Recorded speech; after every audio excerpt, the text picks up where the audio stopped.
નમસ્કાર, હું પ્રવીણ. આજકાલ ગુજરાતમાં આમ તો ખનીજ ચોરીનો મુદ્દો બહુ ચર્ચામાં છે. અનેક માંગો છે, અનેક કાર્યવાહી થઈ રહી છે, અનેક મુદ્દે આંખો પર પટ્ટી પણ બંધાયેલી છે.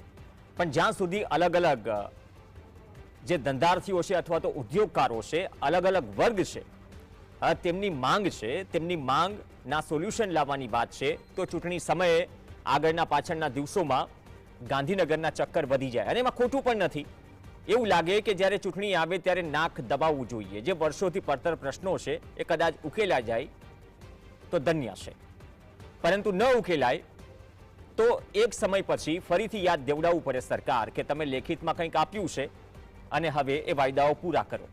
આ જ પ્રકારની પરિસ્થિતિ બ્લેકસ્ટોન અને કોરી ઉદ્યોગકારોની છે કે જે વર્ષ 2022માં સરકારે બાંહેધરી આપી હતી, પણ તેમનું કહેવું છે કે આજ દિન સુધી એમાં યથાસ્થિતિ છે, કંઈ થયું નથી. હવે 2 વર્ષ ઉપરનો સમય થઈ ગયો. આ સમય થઈ ગયા બાદ આજે ગાંધીનગરમાં કોરી ઉદ્યોગકારોની બેઠક મળી હતી અને બેઠકમાં એમ કહેવાયું કે અત્યાર સુધી જે અમને જે હૈયા ધારણા આપી એમાં કોઈ સ્થિતિમાં ફેરફાર થયો નથી. અમે 2 ઓક્ટોબર સુધીનું અલ્ટિમેટમ આપીએ છીએ.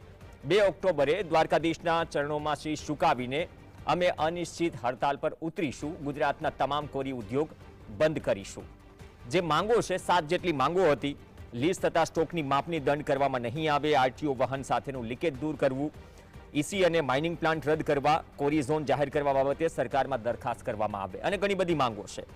હવે કેમ બાયો ચડાવવી પડી? કેમ 2022 બાદ આજ દિન સુધી એટલે કે 2 વર્ષમાં પ્રશ્નોનો ઉકેલ નથી આવ્યો? અથવા તો કેમ વાયદો પૂરો નથી થયો?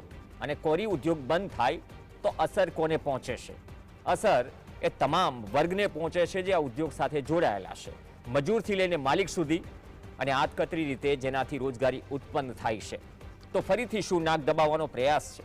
2 વર્ષથી જે માંગો પૂરી નથી થઈ અને પડતર પ્રશ્નો મુદ્દે હામી તો ભરાઈ જાય છે, પણ ઘણી વખત એમ પણ કહેવાય છે કે એક વ્યક્તિને 2 હાથ હોય, 2 કોણી હોય, ગોળ ક્યાં ક્યાં લગાવશો?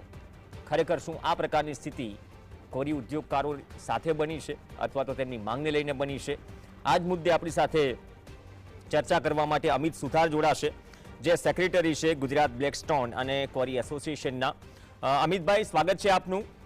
અમિતભાઈ, એક જે સમાચાર માધ્યમો પાસે જે માહિતી આવી એમાં એ ઉલ્લેખ છે કે 2 વર્ષ પહેલા મને પણ યાદ છે કે આ મંચ ઉપરથી થોડી નાની મોટી ડિબેટ થઈ હતી. કોરી ઉદ્યોગકારો જ્યારે મળ્યા તો 7 જેટલી અલગ અલગ જે પડતર પ્રશ્નો અને માંગો હતી એ સમયે બાંહેધરી આપવામાં આવી કે સમય જતા આ સોલ્યુશન આવી જશે. શું 2 વર્ષ સુધી સમય વીતી ગયો, હજુ સુધી નથી આવ્યું? એકચ્યુઅલી સરકારે તો અમને એવી બાંહેધરી આપી હતી કે આવતા 2-3 મહિનાની અંદર જ તમારી જે આ માંગો છે એ બધી જ ક્લિયર કરીને કમ્પ્લીટ કરી દેવામાં આવશે. અને અમારી જે તે માંગો હતી એ બિલકુલ વ્યવહારિક માંગો હતી. એવું કોઈ સરકારને દબાણમાં લાવી અને અમારે કંઈ કામ કરવું હતું એવું હતું નહીં. જેન્યુઅન અમારા પ્રશ્નો હતા. એનું સરકારે પોઝિટિવ સમાધાન માટે એક કમિટીની રચના કરી હતી, પરંતુ એ કમિટી અભળાઈ જ રહી અને આજ દિન સુધી અમારા કોઈ જ પ્રશ્નોનું સોલ્યુશન થયેલ નથી. અમે વારંવાર ગાંધીનગરના ધક્કા ખાતા રહ્યા, પણ અમારા પ્રશ્નો આજ દિન સુધી કોઈ પણ પ્રકારનું નિરાકરણ એમાં આવેલ નથી. તો કેમ નથી આવતું? કમિટી તો બાકી બધા કિસ્સાઓમાં પણ બને છે. એ અમને પણ સમજાતું નથી. એટલે જ ના છૂટકે અમારે આ પાછો ફરીથી એક પ્રયત્ન કરવાનો સમય આવ્યો છે.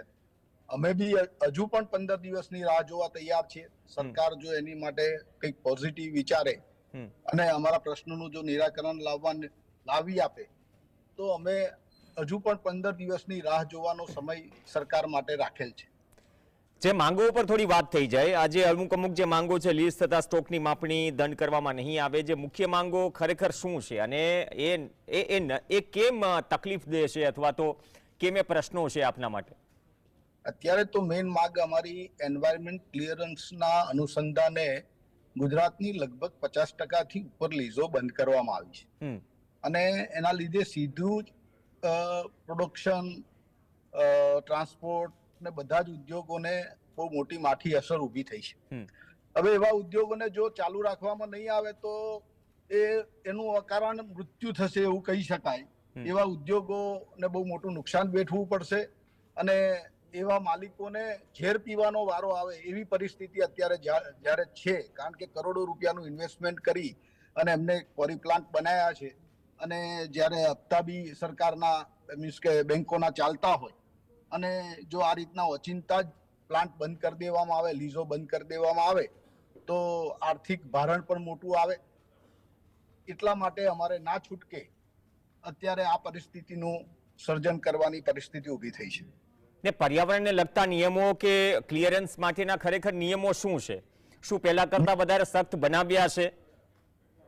કેમ કે સિંગલ વિન્ડો ક્લિયરન્સની વાતો બહુ થાય છે અમુક સમિટોમાં. સરકારે જે કઈ નિયમો બનાવ્યા છે એ નિયમ મુજબ અમે લોકોએ જે કઈ કાર્યવાહી કરવાની હોય, જે કોઈ એની એપ્લિકેશન્સ કરવાની હોય, જે એના એ બધા જ સરકારી નોર્મ્સ મુજબ જે પ્રમાણે કહેવામાં આવ્યું તેમ અત્યાર સુધી કરેલ છે. સરકારની કોઈ પણ કારણસર કે કોઈ વ્યવસ્થા બરાબર ગોઠવાયેલી ન હોય એના કારણે આજ દિન સુધી વર્ષો થઈ ગયા, અમે ઈસી ની એપ્લિકેશનો કરેલી છે, આજ દિન સુધી ઈસી મળ્યા નથી. આજે આપણા નજીકનું રાજસ્થાન સ્ટેટ છે, બહુ મોટા પાયે ખનિજ ઉદ્યોગ ત્યાં આગળ ચાલે છે. આ જ પ્રક્રિયા ત્યાં આગળ એક જ મહિનાની અંદર પૂરી કરવામાં આવે છે, અને ત્યાં એક જ મહિનાની અંદર ઈસી આપી દેવામાં આવે છે. જે વસ્તુ ઘણા લોકોએ ઈસી મેળવેલા બી છે અને ન મળ્યા હોય એને બી અત્યારે બંધ કરેલા છે, એ બિલકુલ અવ્યવહારિક વાત છે. એટલે અને અમે તો માઇનોર મિનરલ્સ ની અંદર આવીએ છીએ, એટલે મુખ્ય ખનિજ ની અંદર નથી, તો જેથી કરીને અમને આવા રૂલ્સ લાગવા જ ના જોઈએ એવું અમારું કહેવું છે. 1 થી 2 હેક્ટર 5 હેક્ટર સુધીની લીઝની અંદર પહેલા અગાઉ આવા કોઈ કાયદા હતા નહીં. એ કાયદા જે તે કારણે આયા હોય, એ કાયદાઓનું